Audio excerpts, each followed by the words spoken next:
all right. Okay, let's start with matrix. I'm pretty sure everyone would have learned matrix at least once in their high school or even in their college. So what is a matrix? What is this matrix algebra? We also refer this as linear algebra. Okay. So what are we dealing here with? Anyone? So it contains a set of rows and columns. Okay. So it can be of a two dimension and three dimensions.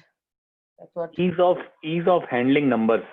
Yeah, it's basically for ease of handling numbers. And we are dealing here with, it's kind of a great group or set of numbers, which is mostly arranged in a rectangular array, or even it could be a square array, where number of rows and number of columns are equal, and enclosed by two major big square brackets. Okay. There are two advantages. Basically, you reduce very complicated system of equation to a very simple expression. And almost all the systematic methods of mathematical treatment can be applied, and it is well suited to computers as well. And I will explain you why. Okay, so what I want you to do is, and I will keep asking you a lot of these things, so you better get used to it. Okay, so why don't you go ahead and generate a matrix for me, which is of size 10 cross 10.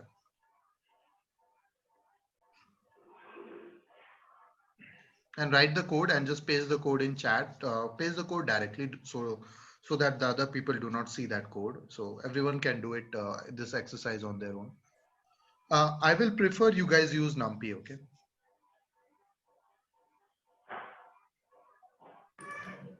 Okay, NumPy is gonna be like as many times faster as okay. Actually, you know what?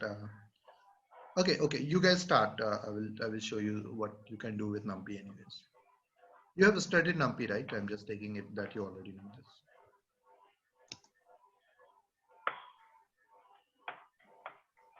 Okay, so Santosh has taken the lead here.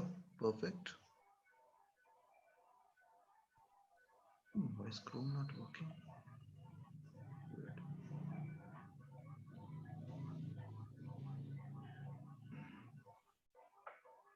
Someone went for a shares that will give you a vector, right? We wanted 10 cross 10. So this doesn't looks like a vector. This doesn't look like a matrix of 10 cross 10. Okay, so some people have generated 100 values and reshaped it. That's a good idea. There are different approaches. You can also use something called RAND-N that will generate an n-dimensional array. And over there, you could define that shape directly. Make sense?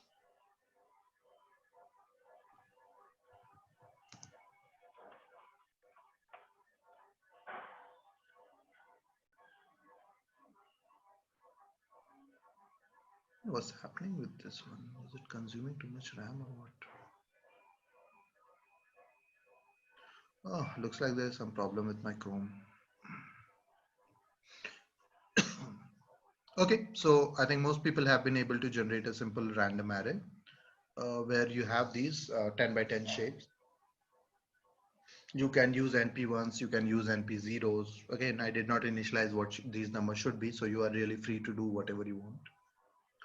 Okay, yeah, always remember just generate a random array and you don't have to fill in the numbers. That would be a very bad idea. Okay, because you can't fill in 100 numbers in almost in real time right now. So it is always better to generate a random array, and that will help you out in moving ahead with it. Okay, cool. Okay. Now, basically with any matrix, there is a specified number of rows and a specified number of columns. And these two numbers, when you basically will describe the dimension or size of the matrix. Okay. All right. So my questions are gonna be: what is a column? What is a row?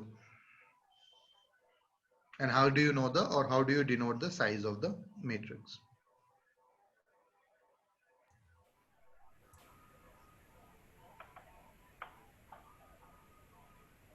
Come on, anyone? Like this You is already, Rows you are already, you, horizontal. you already put the answers there. So no, I know, but still I yeah, wanted to yeah, answer. yes. The verticals are the column, horizontal rows, and rows into Yes, column is the size. exactly. So basic the notations are very simple. That if you were to construct a matrix, so we put like let's say 1, 2, 3, 4, 5, 6. Okay, let me change the color. So the horizontals are the columns, as rightly pointed out. And no, sorry, vertical are also columns and horizontal are the rows. Sorry, my bad. Okay. And how do you get the dimensions? So row into column, it is in 2D, specifically remember this, in 2D, it is always row into column. So row will come first and column will come second. Do not make the mistake of doing column by row.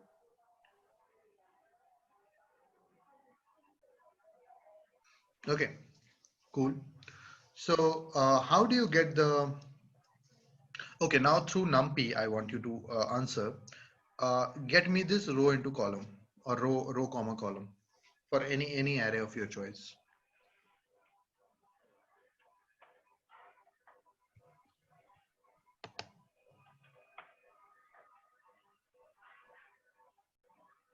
What would be the equivalent NumPy function? We'll just say shape, np.shape or whatever, pn.shape. Shape, yeah. Okay. What was the question again? No, I was just asking this, that in NumPy, how will you get these dimensions or shape or whatever? So let me open my Jupyter notebook and let's just do some basic maths. So for trial and error, we will just start with some basic observations and see how this works. Okay. Okay, so let's start with the first import. Okay, for as much time as you can, please use NumPy. Sorry, NumPy as NP.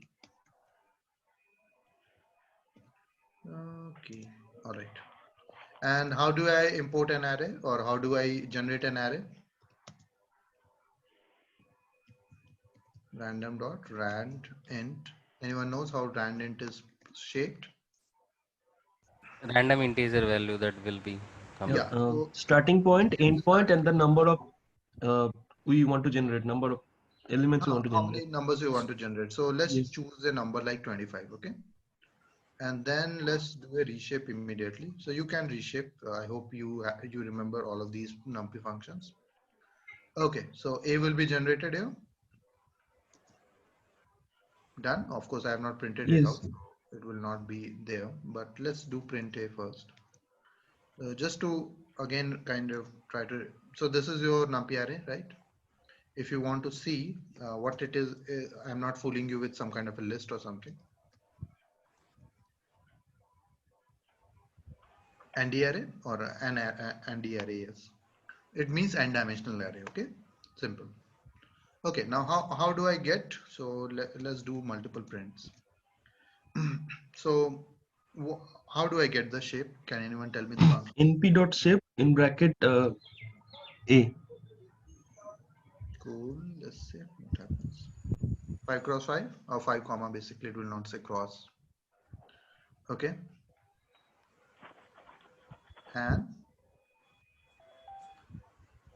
there is another function called ndim, if I remember correctly. Okay, so it tells you the dimensionality of the array you are dealing with. How do you know the dimensionality, or how do you understand the dimensionality?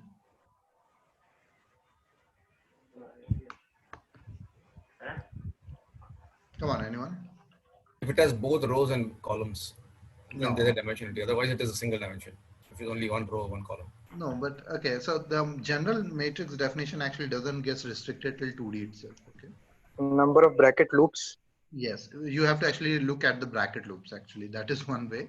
Or you can also read, or you can try to understand the how many dimensions, or in the shape, basically you can identify that how many dimensions you must be dealing here with. Okay.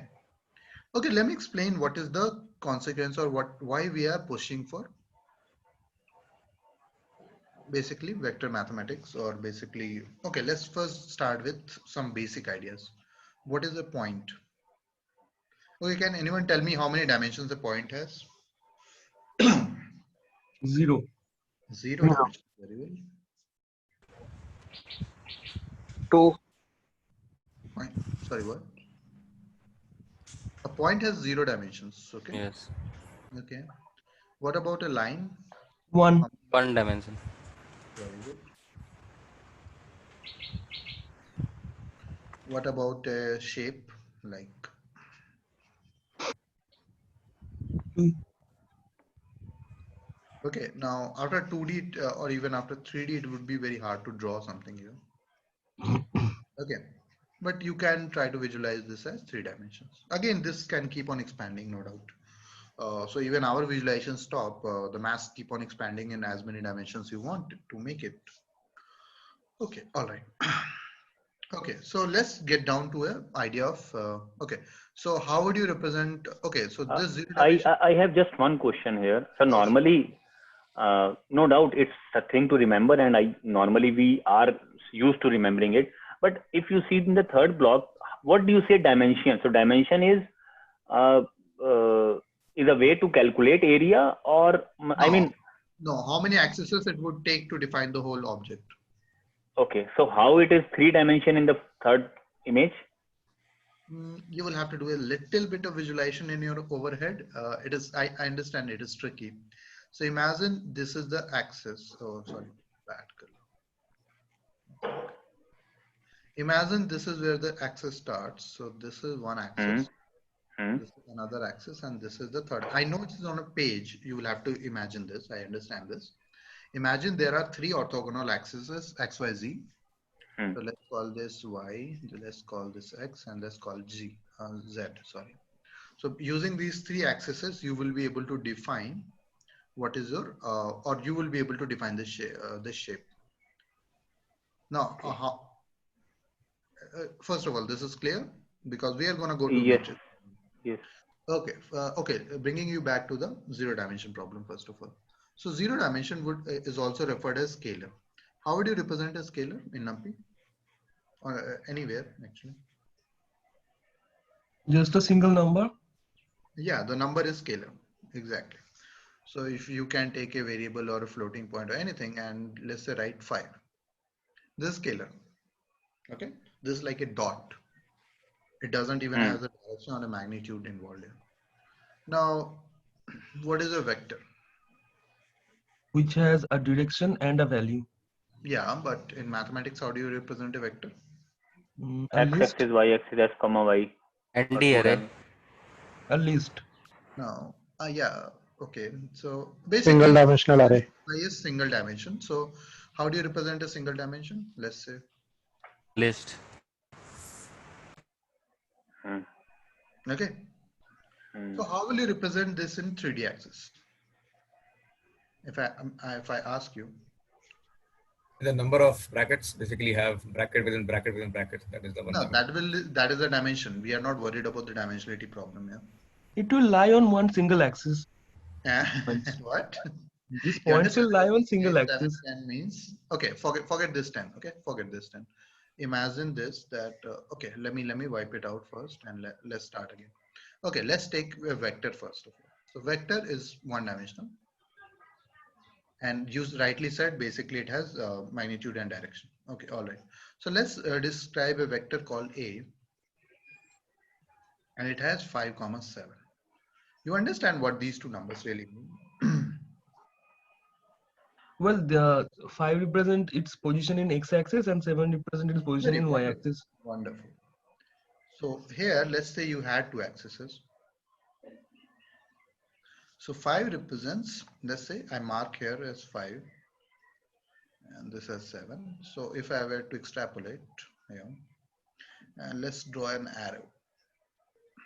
Okay, so this is the actual vector. Okay, let's say it starts from the origin and it goes till this point 5, 7. This is the vector. Now, how will you get its magnitude and its direction?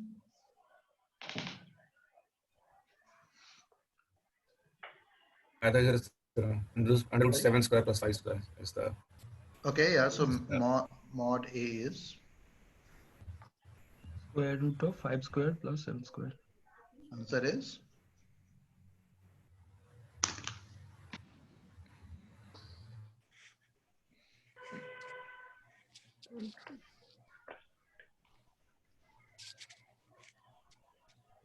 25 plus 49 is 74. So 74. So you have to go for 74 under root. Okay, you can do the calculation on your calculator. Not a problem. Okay, how do you get the direction now? that will It has, be tan. Sorry, what is that? yeah. What? Tan theta is 7/5. So theta is tan inverse 7/5. Yeah, so first, okay, direction, when I say direction, I mean theta, not tan theta. Okay, tan theta Yeah. is, Yeah. so theta is tan inverse of, go ahead, 7/5. 7/5. y comes first, 7/5. So you can use your calculator and you can calculate this, not a problem, right? Now you see this is a vector, this A with a single row or a single, okay. So how do you identify? These are matrices either having a single row or a single column, okay? So this, the dimensionality of this is 1 cross 2, or shape, not dimensionality, sorry. The shape is 1 cross 2. Everyone can see this. Yes. So either Yes. it could be a row vector or column vector, it doesn't matter, but this will be called a vector. Now, if I were to take an array or a matrix of, let's say 2D array, let's take a 2D array, then what happens? 2D array or matrix, as you like to say it all the time. So what happens if I There take will be something? 2 coordinate points. So what does this really means? Can anyone tell me? There are 2 points. One is 5, 7. One For x, both x. for Don't- both don't the say axes, 2 Don't points say will be there. You are not dealing in points, because the moment you said the word point, you are saying it is a scalar, which is wrong. Okay. Right. Mhm. So that is basically, it is a set of 2 vectors. So you Yes. can see these 2 vectors like this. Right. Now, if you think very beautifully, it's a very simple idea, right? You keep, okay, you take a scalar, you take a single number. So this becomes a scalar. So right now this is scalar. 1 cross 1 or whatever you want to think. This is scalar for you. Okay, so if you, this is a point, let's say in the space. Okay, so this is 0 dimension. What happens if you keep putting multiple points one after another? It will form a line. Very good. So when you keep joining 0 dimension objects plus 0D plus 0D, it forms 1 dimensional object. Now imagine you keep putting lines on top of each other. What will happen? It will form a plane. Sorry? Yeah, It will form a plane. Yeah, very good. So you can imagine it will come up to a 2 dimension. See, this is what I did, right? I put 2 vectors together, means it's like stacking 2 lines together. And now you have something called a matrix, which you can identify as a 2 dimension. Make sense? Yes. Yeah. Okay. And similarly, you can keep stacking, like you can keep pages on top of each other. So there's one page, another page on top of that. What happens? Basically, it becomes 3 dimensional. Get the idea? Yeah. So this can keep going till infinity, means as many dimensions as we want in our mathematics. And to manipulate it, linear algebra happens to be one of the best ways, and even it is more suited for computer calculations. I will explain you a bit later why it is more suited for computers. Okay, whatever it is. Okay, fine. So how would you represent A? A is a set of 2 vectors. But in graphic terms, how will you represent it? That I got. A line. Let me remove some of this area. Oh, come on. There will be 2 position vectors, for one for the first vector and second for the second vector. No, but how would you represent the array? That I got. That is the easy answer. Yeah, Totally. yeah. It will be a plane. Yeah, of course. You are right. You already have thought about it. So what was the problem anyways? Okay, so first generate 5. Area. Of course it is an area, but I am asking you to visualize it for me. This is 5 cross 7, okay? Where would 8 cross 9 go? Let's say, let's take a sharp number here. 8 cross 9. Let's call this 8 cross 9. Miss, you have done the vector mathematics in your school, right? Yes. So what would be this plane?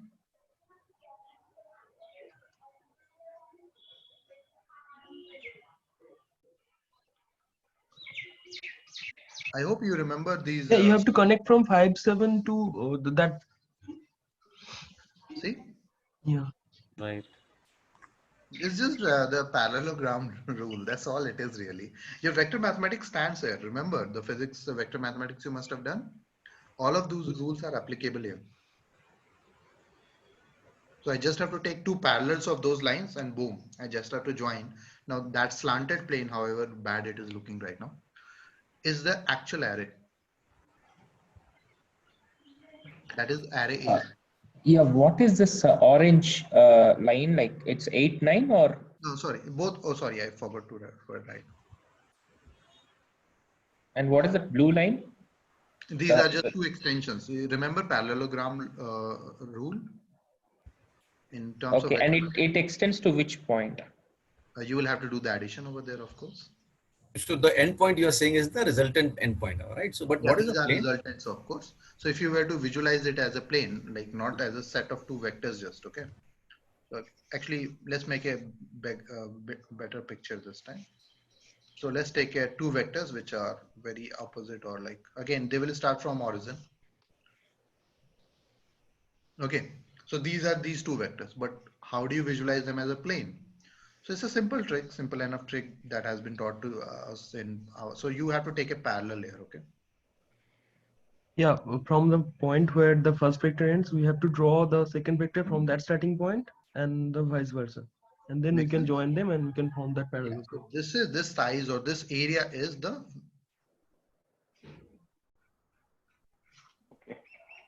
So good. what does this area represent? As in like, this is the, This is the area represented by these two vectors in combination, if you want to think like that. This is basically matrix A. This is how you can think of matrix A in this a two-dimensional space. This is how it will look like fundamentally. okay. So this is the rule of creating. See, we normally store a lot of times images also as number.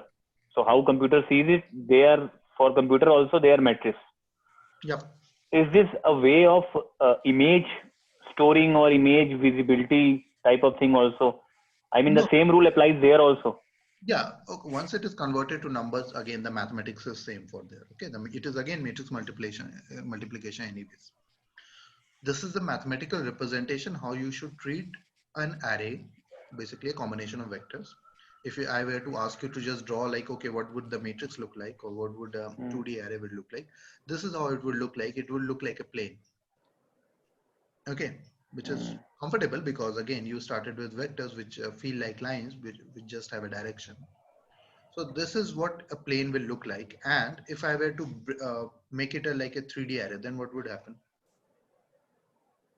It will become a cube or whatever, a parallelogram, as in a three-dimensional parallelogram. You will start to think like, okay, there would be another plane on some other axis. Get it?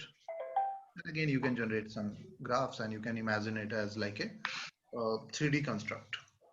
So we can capture any area in a axis in this way, any area. Any kind of dimension, any kind of area. The visualization is tricky. After 3 dimensions, we have a hard time visualizing these things, but the maths will remain the same. You can keep growing the dimensions as you want. So if you can just put a 3-dimensional, so A will become equal to then 5, 7, 9 and 5, 7 something and 8, 9 something. And that's No, the way. not just that. Okay, not just okay. Actually, this is your task. Why am I doing your task? Oh, okay. Okay, fine. Generate a 3D array for me, please. Your task is to generate a 3D array. 3D NumPy array, of course, and print it out.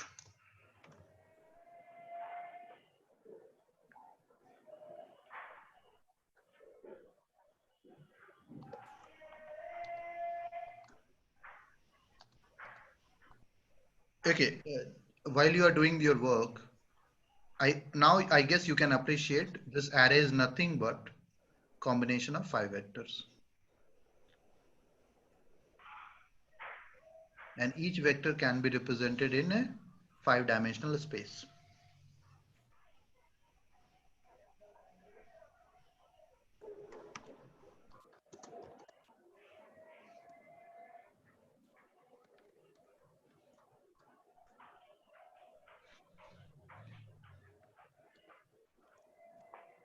I have a question. Sure. In the last thing, we have drawn the parallelogram, right? And if we draw the resultant vector, so will that be the same representation of the area? One sec. Let me just do something first, and then I will come to your question. Yeah.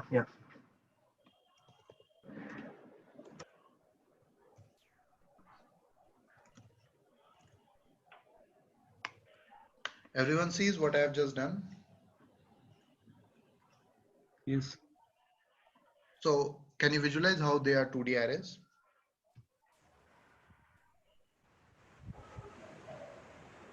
Or maybe I can make it actually a bit simpler if you want. So what I can do here is, rather than taking 13,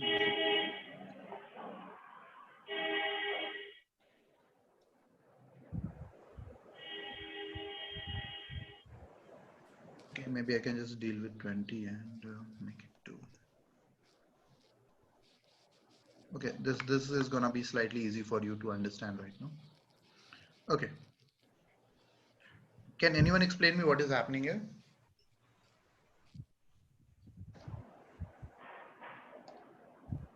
The first one is a plane consisting of these points, and second one is another Yeah. plane, Okay, and these so two planes together form a area. exactly. So you can come up with a combination. I know there are 5 vectors. Means I can reduce your workload as well if I wanted to. But just imagine there is first plane, or there are lot of vectors in the first one. Okay, so all of these vectors will be represented by line in red or vectors in red. Okay, forget what they exactly are. Okay, and this is, let's say, your first plane, as you rightly have surmised. So you will have to calculate the overall result, and this could become pretty big after a while. Okay, all right. Now I will change the color. And the similar idea is there is another plane, or there is another one on which another set of vectors are lying over there. Okay, and they are, let's say, lying on top of each other. Understand? This is what the idea of 3D vector is. It's literally like putting 2 sheets on top of each other. And are they supposed to be in any way joint, like for a volume kind of concept? Are they supposed to be That is joint? what volume is, right? If you stack area on top of each other, what is going to happen? They join, but the point would be then they have to have equal vertices. So that way they will end up. Right now, no. So there is this idea. You don't have to think that each plane is equal. Okay, I'm just telling there could be, look, there could be unequal sizes of 2 papers. Right? I'm not going into volume calculation right now, but you can think it as now as a volume. The moment the idea of a paper or a sheet as that it has no height, right? Fundamentally. Yeah. But the moment you start putting two papers or multiple papers together, one on top of each other, you start to assign some height. There's the third dimension occurs all of a sudden. Okay. And now you can basically calculate the volume instead of the area as well.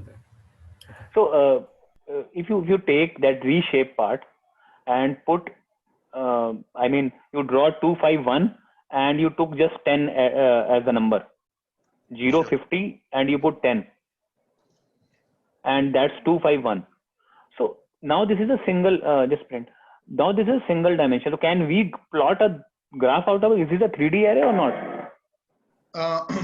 So you are dealing with set of scalars. So what are we supposed to do here? No, I just want to understand, since we have given now 3 dimension, one of those dimension is 1. So the array that has been generated is not a 3D array. It's not. I'm saying it is scalar, right? You just generated a set of scalars now. Yes. So it's not a 3D array. no, it's not much of a 3D array anyways. And what if the dimensions of these 2 arrays, let's say you plot your back, that 20 and the now vector part. So let's say these 2 arrays are not intersecting with each other. There's no guarantee. I never said that. There's no guarantee. Of course, they can intersect with each other. So even one is you showed that they are intersecting each other, because that's why we are drawing labels over that. So let's say they are not intersecting. The difference area, the area that is in between them. Let's say this is one part, and you draw one more, a little different, not even touching this. Okay.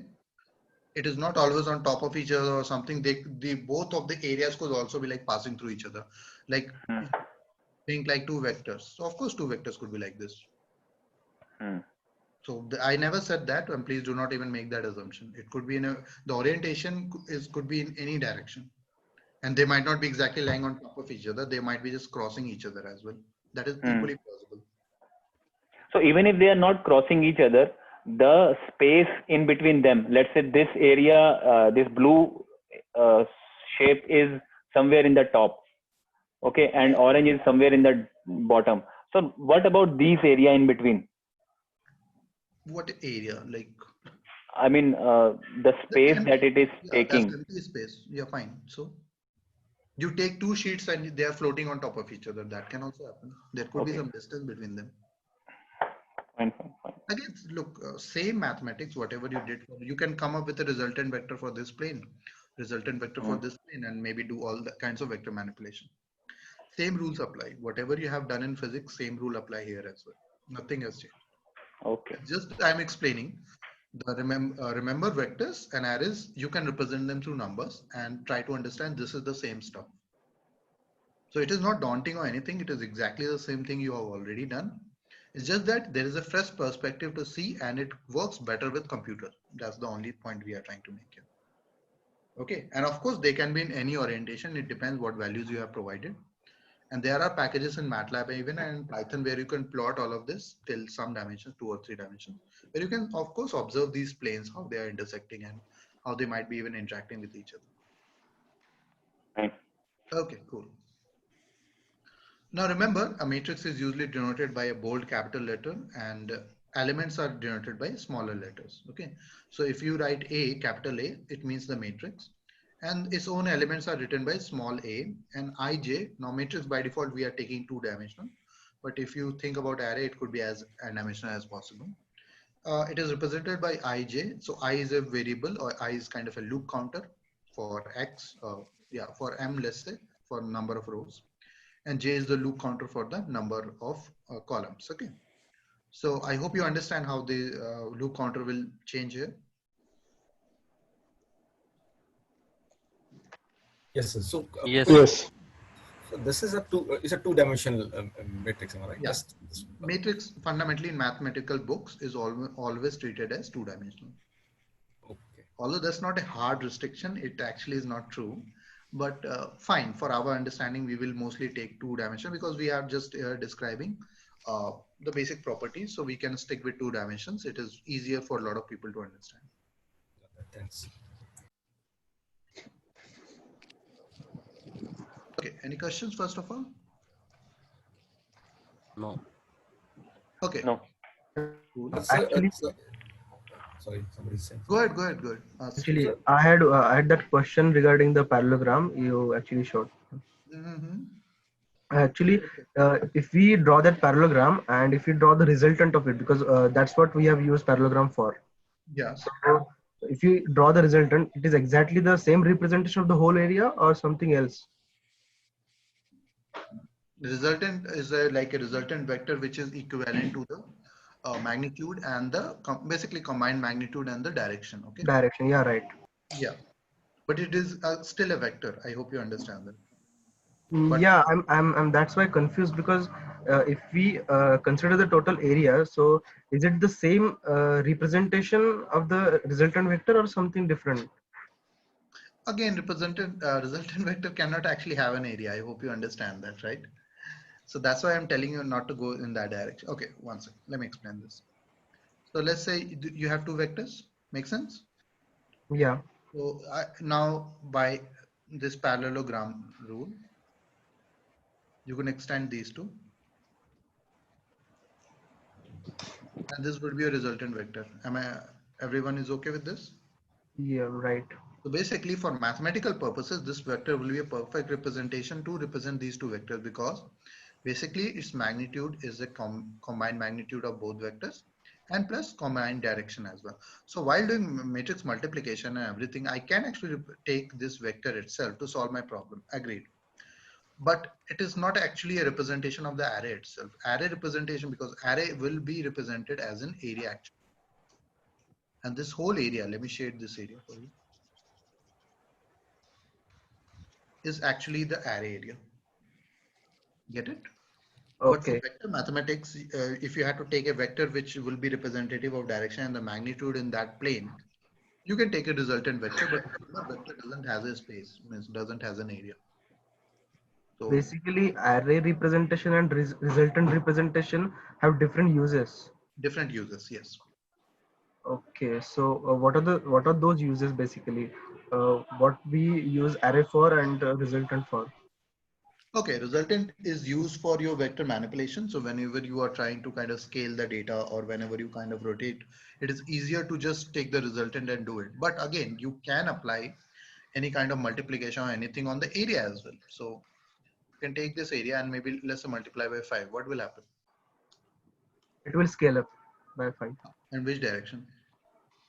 In the right direction basically, because the starting origin point of all the vectors will be same, will be common. No, that's not how it will happen. Into You the need to direction know of the resultant vector. exactly. For that, you need to know the resultant vector where it will go. Or you can think like this. Okay, there are two vectors. Make sense? Now you basically are multiplying them by 5. Okay, it's a very easy example. Let's not get too frosty about it. Take 5 cross 5 and 3 cross 3. Let's say let's make it very simple for you, or something like that. Okay, actually, you know what? It will not work very well. 5 3 and 3 5. Okay, let's take something like this. Now, if I multiply them by 5, what will happen? Can anyone tell me? Yes, it will be multiplied. Every element will be multiplied by 5. Okay, so you are right here. Now, what will happen here? Imagine this is 5 and this is 3. So Magnitude will be changed, but direction will be same. exactly. Yes. Yeah. And that can be figured out through the resultant itself. That's what I'm saying. Yeah. Okay. Clear? Yeah, sure. So it is invariably linked. I'm not saying it will go away somewhere, but vector can actually, a single vector is not utilized for calculation of area. Okay. So it will give you the overall combined magnitude as well as the direction. And again, if you do some mathematical operation, you can come to know the direction beforehand. You don't even have to tell me. So you can say the direction would be whatever you apply here. And again, the theta itself tan inverse. And whatever the resultant y and x are. Make sense? Yeah. Because they both have been multiplied by 5, so it doesn't actually make any difference. Basically, 5 gets cancelled in. So that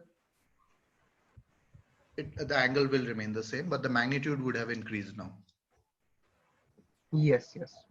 Okay, so remember, vector is again a representation of that, but it's not the whole area. So do not confuse the array with that resultant vector. Okay, that's my sincere hope to you. Okay, do not confuse that. Yes. Thank you.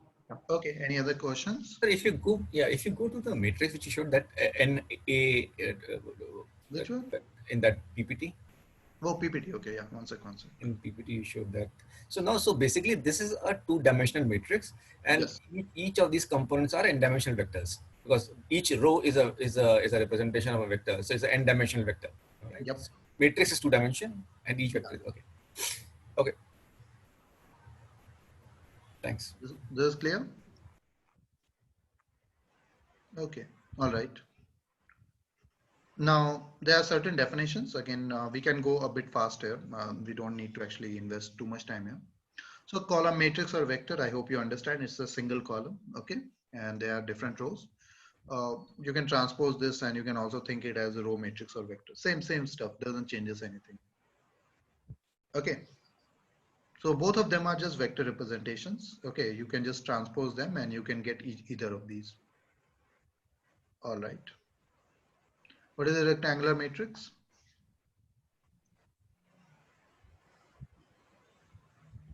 So basically m is unequal to n, basically it's a very simple idea. The shape is not equal basically, okay? And I hope if you understand rectangular, you will also understand square matrix immediately. Yeah, fine. N equal to m. Yeah, so basically that's all. What is a diagonal matrix? Diagonal elements are non-zero, everything else is. Yeah. So the main diagonal values, I hope you understand what is the main diagonal. Yeah. So this is referred as main diagonal, okay? Can you explain the definition? One sec. Diagonal, what means what? Suppose someone will ask what should we say for the diagonal. Okay, anyone, what is the diagonal first of all? Actually, let's try to define a diagonal for a square or a Rectangle, what is a diagonal? Come on, anyone? A line which A line connects between opposite 2 vertices. points, 2 endpoints. Opposite Yeah. 0 and end. So if you take a rectangle or a square, line connecting two opposite diagonally opposite vertices. Yeah, correct. Let's put it like this. Line connecting two opposite corners of a square or a rectangle is called a diagonal. Now in a square or rectangle, there are two diagonals, okay? Usually this, by convention, this is referred as a main diagonal. And this is called the secondary diagonal, okay?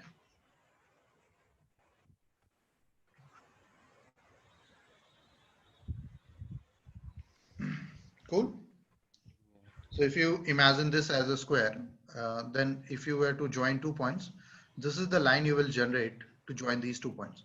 Now, whichever terms kind of lie on this one is called or is referred as diagonal elements. Is it clear? Yeah. Thanks. Okay. So the idea is very simple. Apart from diagonal element, everything needs to be 0. Got it? It's very simple actually. Apart from the main diagonal, everything is 0. That is called a diagonal matrix. Again, remember main diagonal, not the secondary diagonal.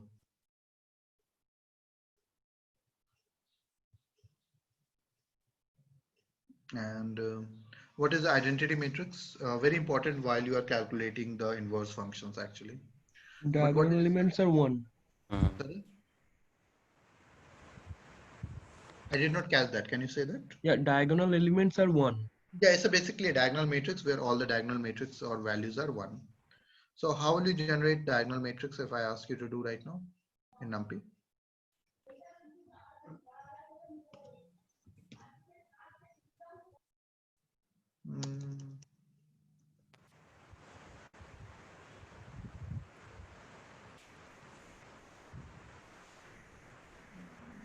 What did I just do? Okay, I'm forgetting the function name. I think it is I only. Yeah, got it. So the pronunciation is I, so that's why they have used the function name as I as well. So basically you just have to tell it is by default assuming a square matrix, and it will produce the main diagonal as once and rest everything as. The diagonal matrix will always be on a square. It's not a hard requirement, but most of the times, almost most of the mathematics works on square matrix. But it's not a hard requirement. Actually, let me show you. You could have a rectangular as well, but it will not exactly go to the center that you might be thinking of. So, but Yeah, rectangular matrices can also have diagonals actually. Okay. There was an example in the PPT. Well, it will not go to the extreme ends. What I meant was it will not go to the corners. Right, but this will be called the main diagonal for this rectangular matrix. Okay. Okay. Yeah, what was the other question? Someone was, I think, asking something.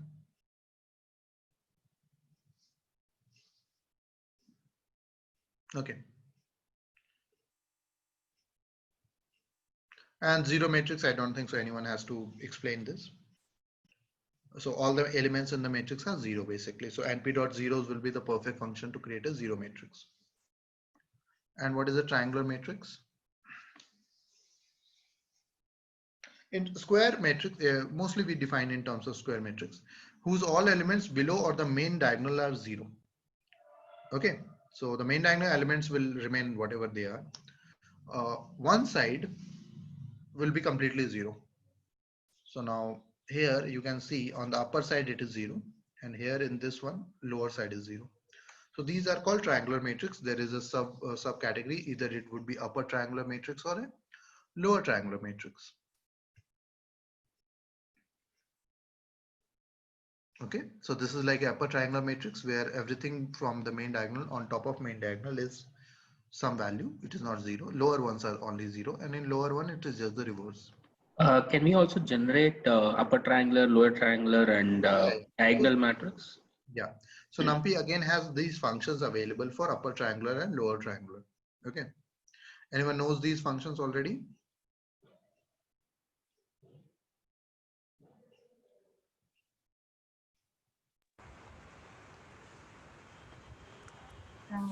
Okay. No, actually.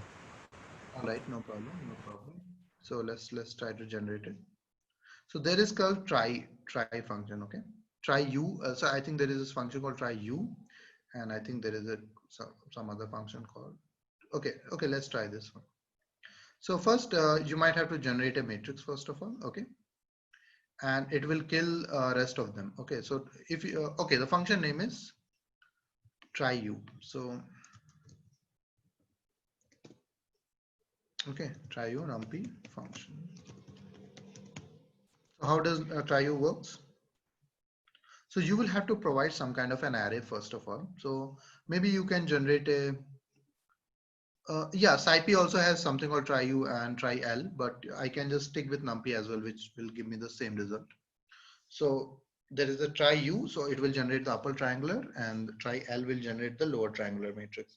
So let's come up with a simple matrix called A is equal to numpy dot random dot rand int, and let's do 0 to 25 and maybe 25 only, and reshape them into 5 into 5, so it is easier to observe. Okay, and you can check A immediately. This is your matrix, and after this what you can do here is you have to fundamentally provide numpy np dot, so you can do print np dot try u, and with A, see,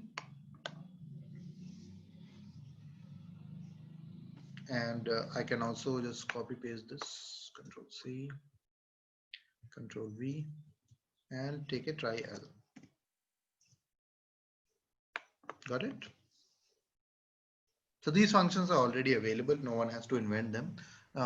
As Santosh is rightly pointing out, SciPy also has these functions. So you can also import SciPy, and the functions are, the syntax is like this.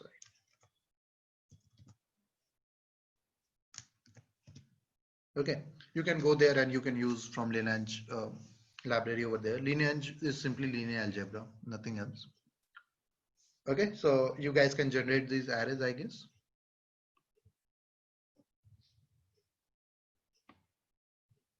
Okay, now what is a scalar matrix?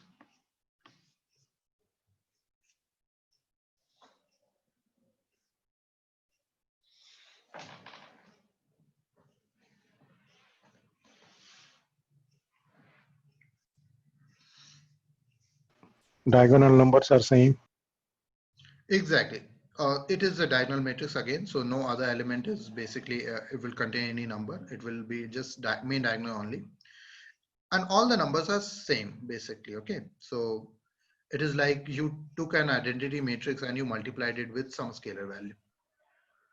I have a question. See, what would be the purpose of creating these type of metrics? I mean, in real use case, why someone create a scalar matrix, or why someone would create a diagonal upper lower or matrix?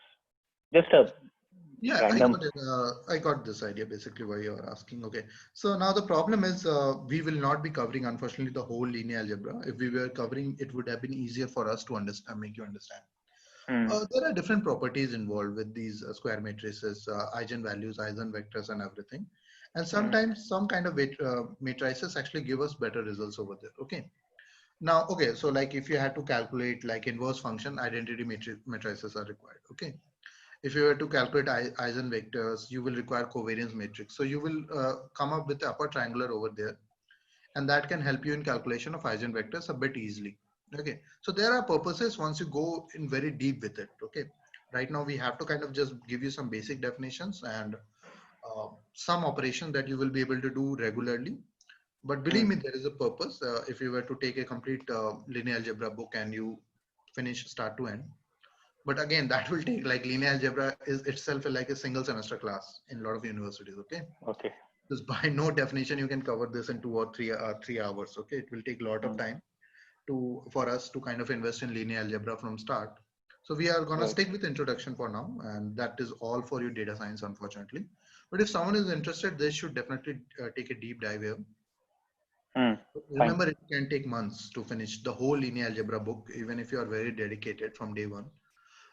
because again, it's a semester course. I took something called probabilistic and geometric representations in my master's, and linear algebra was like half of it. Like the half semester, we just studied linear algebra.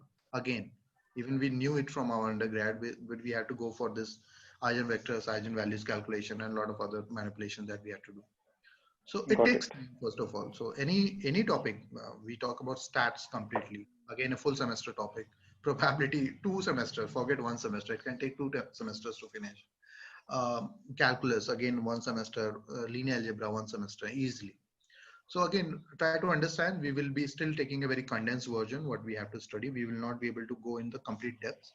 But I believe me, mean, all of this is let's as say a we are not covering these in depth and we don't know why these things exist, and still we would be excel in data science type of thing or not. yeah, on an average, if you understand the concept well enough, you will be able to do it. But yeah, if you want to truly become a researcher or something, I would actually tell you to do a proper PhD and read these subjects in proper in detail, and then only Okay. go So forward. mine objective is not to become a researcher, but to serve my client customers. It's more like a business perspective. So yeah, no, the basics will be more than enough. Whatever we are covering would be much more than enough for your day-to-day work with clients. I'm pretty Okay, sure. Okay. fine. Okay.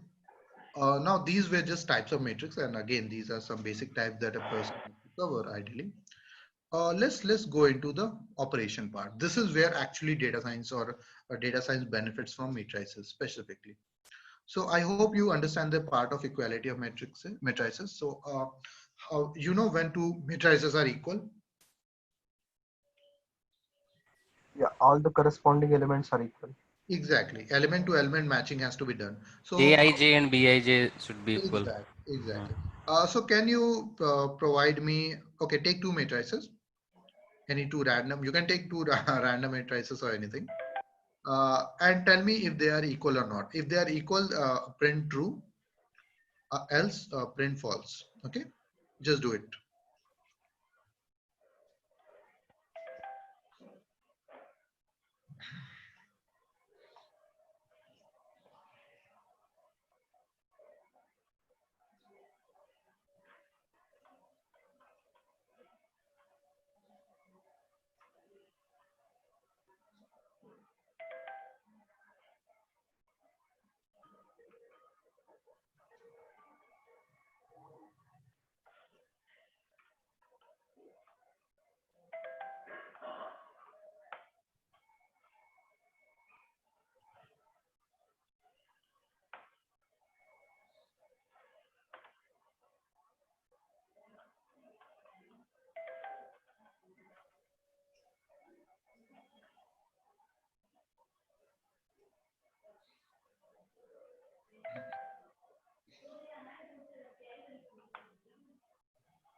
So if I let's see.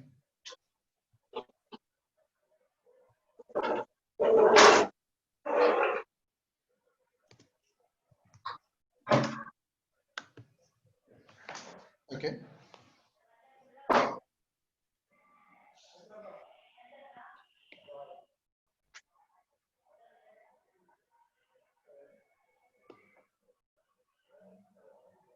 So some people have applied this method, which I know will not give you the exact answer that you are. So if you use this double equal to part, it will be tricky because this is not what we want actually.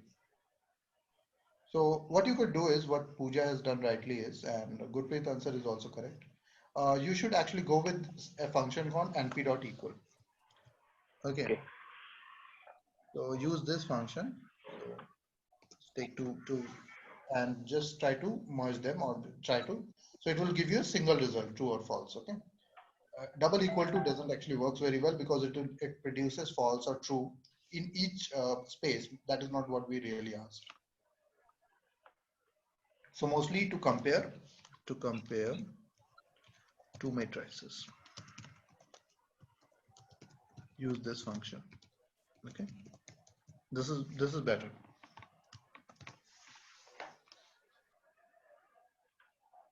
Okay. Okay.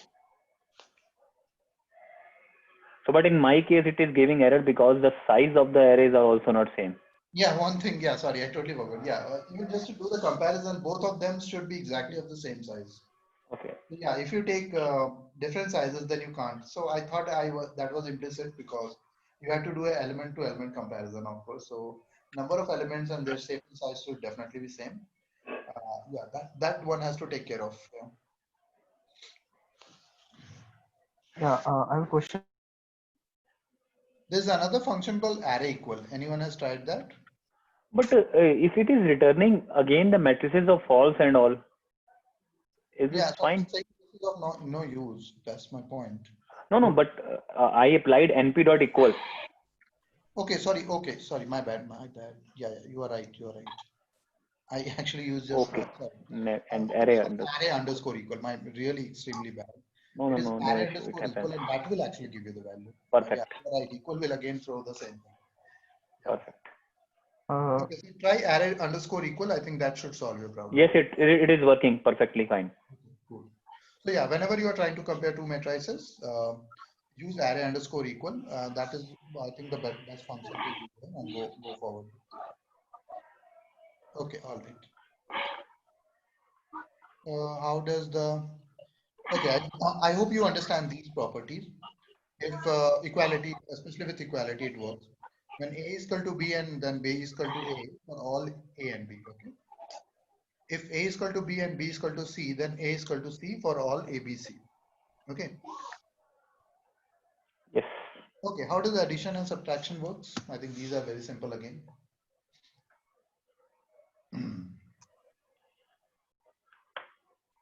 Can you please go to the previous slide once?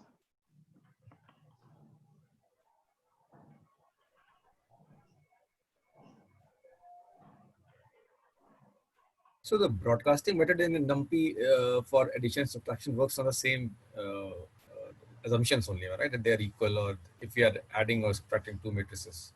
So we've already used it. I'm just extrapolating. Can you say that again? Sorry, your audio is very low. I'm not able to. What I was saying was that in NumPy, when we do the addition and subtraction, it is basically doing these matrix addition and subtractions only anyway, right? So Yeah, of course. Yeah. That is right. That is completely correct. Okay. But it is returning actually array of a new array. It is returning. Yeah.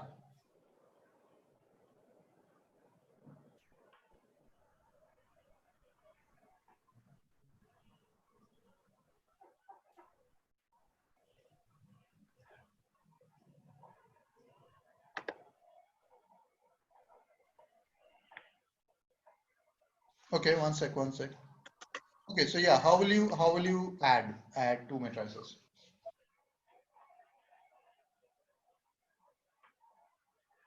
It will work as element to element addition. Element to element addition. Okay, fine.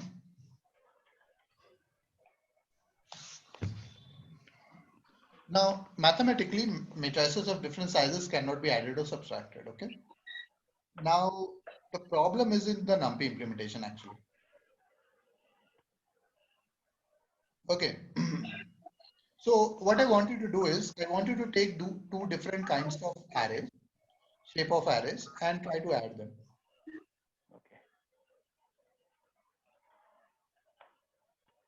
It is giving error. Cannot reshape of array size 4. Sorry, what? So array it is returning an error that. Oh, just a minute. It is something different. Done. So it is returning operands could not be broadcasted together with shapes 3-2 or 2-2. Okay. So if you were to change the shape here, let's say rather than doing this, let's take something like this. Sorry.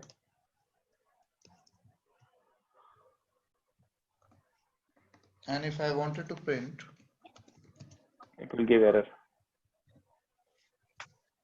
see, and you can also use np.add. You don't have to actually directly use. So they could not broadcast together with shapes of 2 and 2 and 3 plus 2. If you want to add them like that, it will not work. Let's try np.add function as well, just to be sure. That is also not working. I have tried. Same error. So you are getting this value error, which basically said that operands cannot be broadcast together with shapes 2 cross 2, 3 cross 2. Okay, just 1 minute, guys.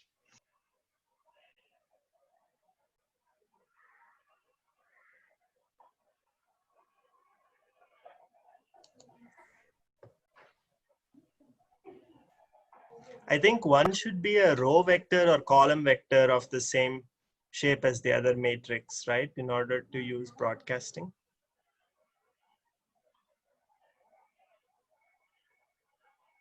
Yeah, could you repeat that? And same thing is the subtraction problem. If you try to subtract 2 different shapes, it will not work.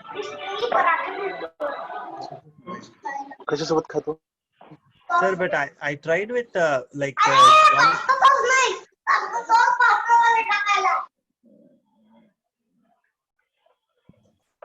I tried with one row vector of shape 1, 2 and added to the matrix of shape 3, 2 and it worked for me. Yeah, don't worry. We will come to that. Adding a vector is another mathematics, but it's okay.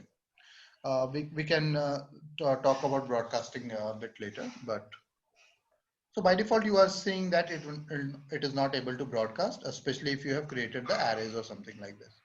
Okay, what happens? But there is a slight catch here. Okay, that it can still do something interesting. Okay, what happens if I try to do directly like print a plus?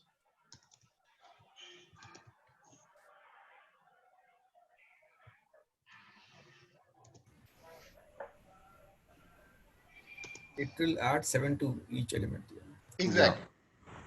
So how did this work?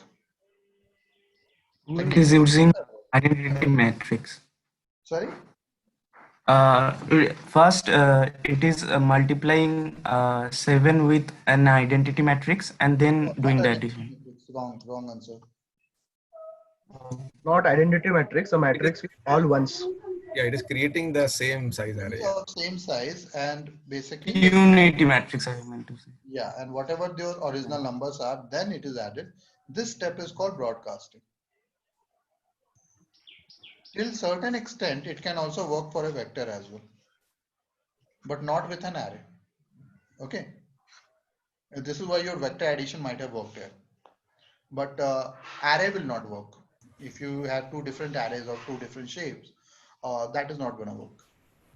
But then the vector should be of the same row length or column length depending on how you do that. There is some condition. It's not completely independent. It needs to be of same rows or like that. But that's it. Okay. And if it is a scalar, it is like taking like the same shape array. Okay. And it is getting added element by element. Again, the addition is element to element anyways. Yeah. And same rules apply for subtraction as well. Again, there is no change in subtraction. It is, again, you can understand it is kind of a opposite of addition. So it is the same rules will also apply for subtraction as well.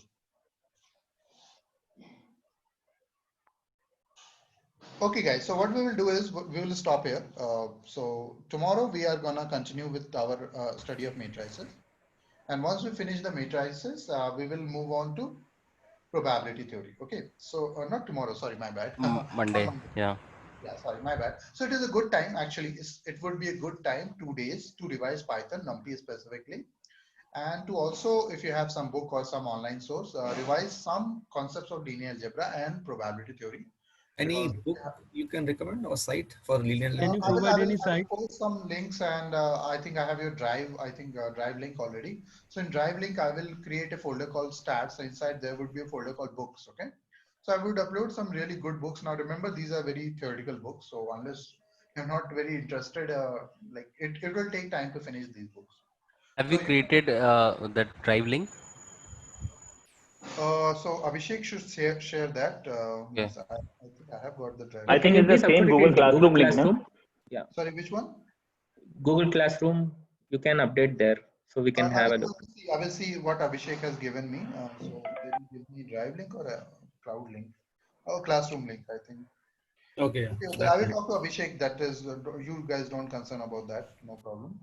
But meanwhile, do practice your NumPy, Python and NumPy, both of them, because if you are good with programming, it would be helpful. Now, remember one thing. While we are doing stats, there would not be too much of programming. There are some modules where we have to program a smaller bit. But in machine learning, we will actually be programming like almost every day. Okay. So you might feel the stats as a little boring, little theoretical, but that's how it is. You need to understand some basic stats. You will need to have your notebook ready, maybe with a calculator. Means calculator can also be available on your phone, but you will have to do certain calculations regularly by hand as well. Okay, to understand the whole process, how things work over there. Okay. I have one query. So, like in machine learning, also, what is the level of programming? Like how much it's needed in programming part, and how much is understanding and knowledge part related to stats and ML, like ratio? Oh, okay, that's a tough question, but let me try it anyways. Actually, I don't know why my Chrome is bugging me. Like it is not loading today. Actually, I have my drive link available here. So I wanted to show you something. Okay, anyways, I think I can do it through Jupyter as well. So in Jupyter, maybe we can just open some files. Okay, let me show you some files. So data science, where it is. So I might have. And one more thing, that your voice is so low. Hello, is it audible to everyone? Yes. Yeah. Yes. Yeah, we can hear. Very clear. Very clear. Okay, if someone is facing a problem, please check your audio settings just once. Okay, so let me show you a standard code which we might have to use. So this is, I think, one file I definitely cover all the time. Okay, so this would be one of the standards of teaching here. Okay, so you can see there is concept, and of course I will explain the math on whiteboard again. But I guess you can see, to visualize or to show you a lot of things, we will have to code a bit as well, right? Yeah, I mean, but these are necessarily, I mean, the basic Python what we have been taught actually. So I was trying to relate with that. Like this is something where I see that much of conditions and all, and the core Python is not that much of used. This is basically related to Matplotlib library, NumPy, pandas, and all those kind of things. I see is mostly used here. Yeah. So that's why. So these, again, because it's numerical computation, of course, we will be using more of those, right? Look, anyways, you are not writing an end-to-end deployment code here anyways, again. So do not underestimate your normal Python. That always will be. But yeah, in our classes, I'm just giving you a sense like what you might. Yeah. Why I ask this question is while revising and brushing up our concepts, we can focus more on that part of Python, like maybe more on NumPy and pandas rather than on core Python. While practicing, we can focus. So that's why I asked this question. No, I would actually still suggest if you have the time, please focus on a complete Python, because, okay, this is for explanation. Okay, this is my part. Okay, once you go in the projects and if you try to develop something end to end, the rest of the Python is also very valuable. So you cannot leave the programming structure, OOPS or polymorphism at bay. These are again has to be used when you are writing an end-to-end program. If you are connecting with some kind of database or something, again, the rest of the coding is equally important. For my modules, you can focus mostly on NumPy, pandas, and Matplotlib. That would be good enough. But still, do not take like, okay, we will excuse the rest of the Python. That is not going to happen. I hope you will put enough time to understand the rest of the topics, because after a while, once you finish machine learning module, let's say, you will have to go down into sometime in complete implementation at some point, let's say. Over there, you will feel that rest of the Python also is important. You will have to run loops and do a lot of different stuff. You will have to apply if-else conditionals. You will have to build classes, objects, functions. So all of them are still important. Nothing you should not omit any of those. Again, if you take input output, you will have to do some kind of exception handling. So I think Rajesh has shared a link that has a good Python tutorial. We need to do parallelly that also. That's what I am doing. Do that. So if any, again, I'm not like much concerned because I have not covered like any Python or anything for you, so I can be. Sir, I want to understand one more thing. So you will be also teaching us end-to-end implementation after the completion of whole thing, or there will be after the Usually there are different instructors here. Okay, so I used to do a long time back like a kind of a project here, but actually look, my specialization is deep learning. I will tell you. So I occasionally only take like data science. I'm not like very regular with data science modules here. So mostly I take like a dedicatedly deep learning. Over there, we try to develop in a complete cycle, like a deep learning system or something like that. Okay. But there is a deployment class, but end-to-end is not that easy. You understand? There are so many frameworks that get involved when you start doing end-to-end learning or end-to-end development. So now you will have to also, let's say, know about some kind of web-based framework, because let's say if you want to deploy it on a server, how will you deploy it? So it's not that easy. There are a lot of constraints that come in very easily. So end-to-end is not a word I like to throw around. And not, I never feel like a single person should be even responsible for end-to-end at any point. Yeah, so in my module, it is very hard to cover like that. Okay. Yeah, but it will be covered. No, like, I mean, if not you, maybe someone else will cover like after this whole tutorial. I mean, like after this machine learning stats and all is over, like someone will be covering it or not. So there are projects involved here. First of all, after ML, there would be some project that you will have to do. And there is a deployment class, Google deployment class, GCP, sorry. Those are covered. Again, end-to-end deployment can mean different things for different people. So unless you do not have a pipeline ready, you cannot even do an end-to-end deployment, first of all. So I don't think so that it should be thrown around that easily. So in deployment, we do cover like some basics of Flask, and over there we try to deploy modeling further. Okay. I don't think so end-to-end is that easy for everyone to even understand, unless you do not also have, you already have understanding of DevOps as well, cloud computing as well. It would be very hard for you to cover like all the modules all by yourself. So I don't think so. Like you can say any of the projects as end-to-end completely, although there would be a significant part of data cleaning and everything involved in the projects. But I will still not call it end-to-end, because again, a lot of people are not doing requirement gathering anyways. How are you doing end-to-end anyways when you do not gather any kind of requirement on your own?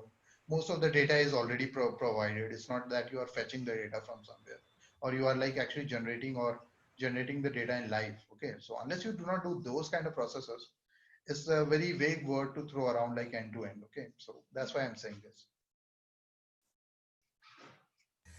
Okay. All right. So in your link, you'll also have some stats books, links.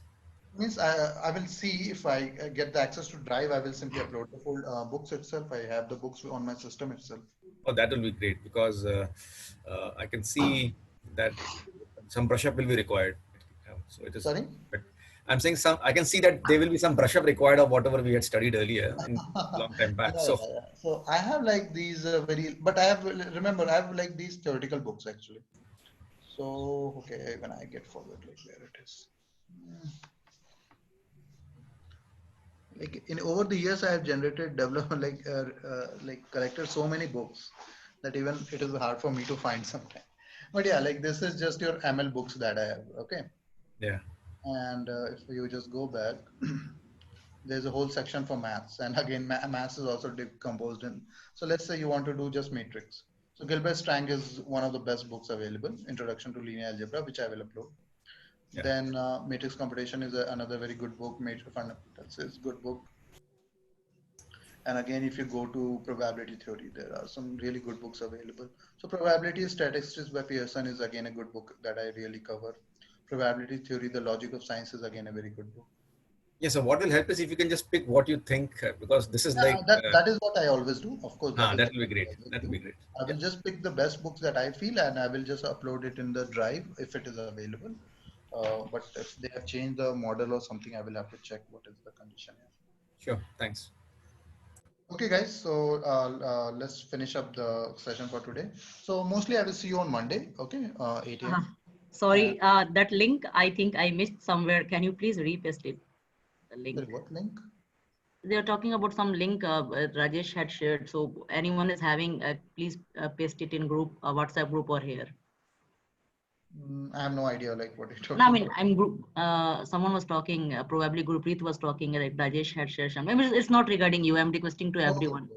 So if it's something on WhatsApp, you guys can, I think, share the link on WhatsApp itself. Okay? Yeah. It's not for you. Yeah, sorry. Okay. All right, guys. So let's finish up the session for today. And I hope you get to learn something today. And we will continue this learning as we go along with stats and machine learning. Yeah. Thank you so much. Yes, sir. Thank Okay, you. guys. Thank Take you. care. Have fun. Yeah. Okay. Bye. Bye-bye. Bye.